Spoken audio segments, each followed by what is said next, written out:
It's 3 in the morning and you're awake, not because of a sound, because of a message you haven't sent yet, or one you sent and shouldn't have. Your heart is going like you're being chased, your thoughts are sprinting, and there is nothing in the room with you. No threat, no animal, nothing. You've been here. Most people have. Here's the strange part. The system doing this to you, the racing heart, the flood of chemicals, the wide open eyes at 3 a.m., is not broken. It's working exactly as designed. It's just running in a world it was never built for. For almost all of human history, stress was something that happened and then ended. Yours doesn't end. And that one difference is the whole story. Start with what stress actually is, because it's older than humans, and it isn't the enemy. Picture yourself on open grassland. You're walking, the grass to your left moves wrong, against the wind, and a shape rises out of it, a lion. In under a second, before you've even finished the thought, your body has already decided. Your heart rate doubles. Sugar floods your blood. Your pupils widen, your muscles load, your gut shuts off, your blood thickens so a wound will clot faster. For this one moment, you are a different animal than you were 3 seconds ago. This is stress. Not a feeling, a system. A full-body engine that turns you into something that can sprint, fight, and survive the next 90 seconds. And that's the number that matters, 90 seconds, minutes. This engine was built to fire hard and then switch off. You run, you climb, you get away, or you don't.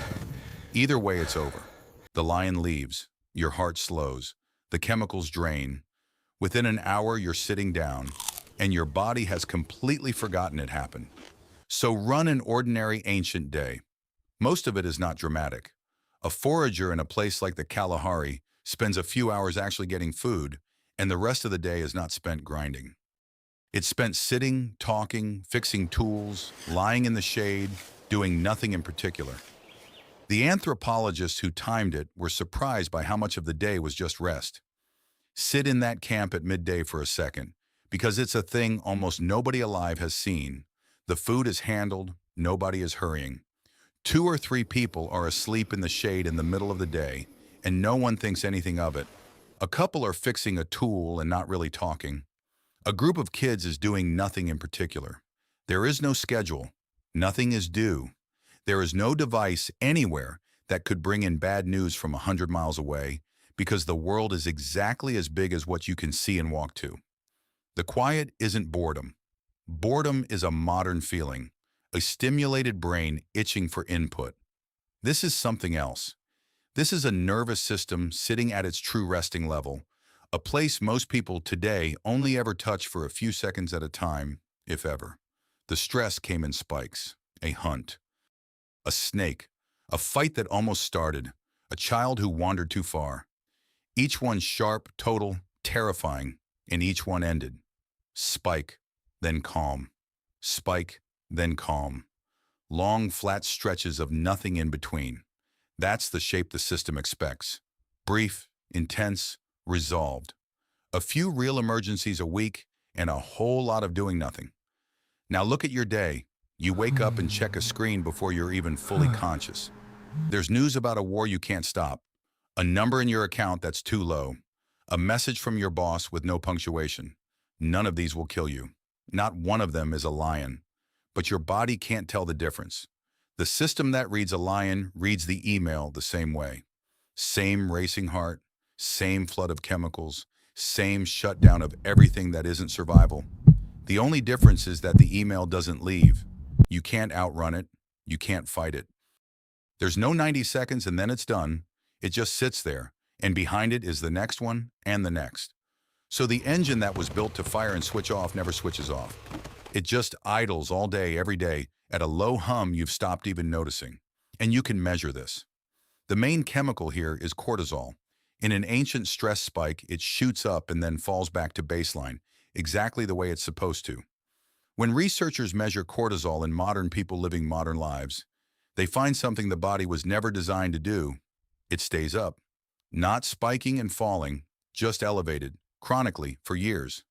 And chronically elevated cortisol is not harmless. The same system that saves your life in 90 seconds, left running for decades, quietly wears you down. Your heart, your sleep, your immune system, your gut. The thing built to keep you alive slowly starts doing the opposite. Foraging groups who still live something closer to the old rhythm don't show this pattern the same way. Their stress keeps the ancient shape, up, then down. Yours looks like a line that never comes back to the floor. And this is where it reaches into the one place you thought was safe. Sleep. Cortisol isn't flat across the day. It runs on a curve, lowest around midnight, then climbing through the pre-dawn hours to lift you toward waking. That's normal. That's the system gently pulling you up toward morning. But if your baseline is already too high, if the engine never fully powered down, that pre-dawn climb doesn't wake you gently. It launches you. Eyes open, heart already going, brain already scanning for the threat, at the exact hour when there is nothing to be done about anything. 3 in the morning isn't random. It's not you being fragile. It's a stress system that never got its off switch, meeting the one moment of the day it's built to rise, and overshooting. That's the collision you're feeling in the dark. Now watch one of their spikes all the way through, because the ending is the part that matters. A snake, right at the ankle, coiled, close. The jolt goes through the whole camp. Hearts slam. Everyone freezes, then moves at once. A child snatched up, a stick grabbed, shouting. For 30 seconds, it is pure emergency. Everybody in the group flooded and ready, and then the snake is gone. Chased off, or killed, or just slid away. And here's the thing. 20 minutes later, they're eating. Actually eating. Sitting on the ground, calm hands, the whole event already draining out of them. By nightfall, it's a story. By the next morning, the bodies have completely reset, back down to the floor, waiting for the next real thing. The spike came, did its job, and left. That's the part your body still knows how to do. It's just not the part your life ever lets it finish. Here's the part nobody talks about. You are not weak. You are not broken. You are not worse at handling stress than your ancestors were.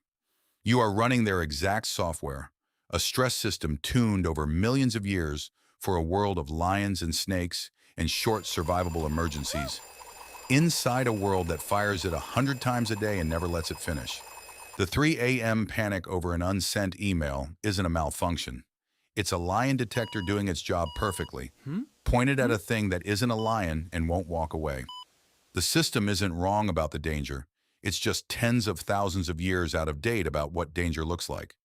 But before you decide they had it better, look at what their calm actually cost. Their stress system stayed quiet most of the time because most of the time nothing was wrong. But when something was wrong, it was really wrong. Not an email, a leopard and your child, a wound going bad with no way to stop it, a winter with no food and no way to know if there would be a spring. Their spikes were rarer than yours. They were also unimaginably worse. You have never felt the exact terror of watching someone you love die from something a single pill would fix today. They felt it, and there was nothing to do but feel it, all the way through. So it's a trade. They got long stretches of genuine calm, broken by a few moments of pure horror. You get a low, endless, grinding hum, broken by almost nothing that could actually kill you. Neither one is free. And there's one kind of stress you share with them exactly.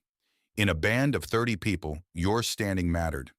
If the group turned on you, you didn't get fired. You got left behind, alone, on a landscape that kills people who are alone. So your brain came with an alarm for social threat. Are they upset with me? Am I being left out? Did I say the wrong thing? That alarm is still in you. It's why a cold reply can ruin your whole afternoon. It's why being left out of something small feels, physically, like danger. It isn't vanity. It's an ancient survival system that still believes exclusion from the group is a death sentence, because for almost all of the time it existed, it was. So go back to 3 in the morning. Your heart is pounding. Your body has decided there's a lion. It has flooded you with everything you'd need to fight one or run from one. Your hands are ready. Your blood is ready. And there's no lion. There's a phone, face down on a table, and your body cannot tell the difference. It never could. And it was never supposed to have to. They were more afraid than you have ever been. They watched things you will never have to watch. They felt a terror you have a whole civilization built specifically so you'll never feel. And they were calmer than you have ever been. For long, ordinary, unremarkable stretches of their lives, nothing chasing them, nothing owed, no screen to check. They sat in a kind of quiet that most people you know have never felt once.